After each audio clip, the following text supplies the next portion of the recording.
तारदाळ खोतवाडी हातकंगले या मार्गावर उद्या रविवार दिनांक 1 फेब्रुवारी रोजी सायंकाळी 4 वाजता महाराष्ट्र राज्याचे उपमुख्यमंत्री एकनाथ शिंदे यांच्या रोड शोचे आयोजन करण्यात आले आहे। या दौऱ्याच्या पार्श्वभूमीवर संबंधित मार्गावरील रस्त्याची डागडुजी शनिवारी अचानक घाईगडबडीने सुरू करण्यात आली असून त्यामुळे सर्वसामान्य नागरिकांमध्ये तीव्र नाराजगी व्यक्त होत आहे।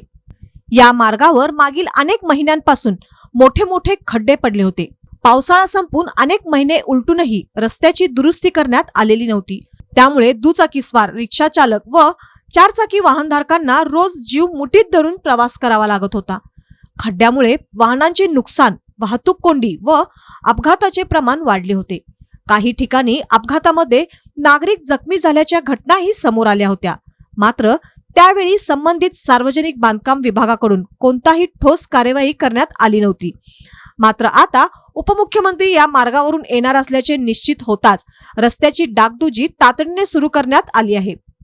त्यामुळे सामान्य नागरिकांच्या रोजच्या त्रासाकडे दुर्लक्ष आणि व्हीआयपींच्या दौऱ्याला प्राधान्य असा आरोप नागरिकांकडून केला जात आहे।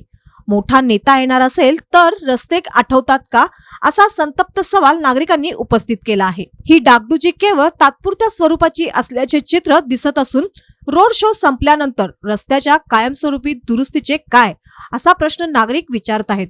आम्ही रोज या रस्त्यावरून प्रवास करतो, आमच्या जीवाची किंमत नाही का, अशा भावना वाहनधारकांकडून व्यक्त होत आहेत। रस्त्याची अवस्था सुधारण्यासाठी अपघात होणे किंवा एखादा मोठा नेता येणे गरजेचे आहे का, असा उपरोधिक टोला देखील नागरिकांकडून लगावण्यात येत आहे।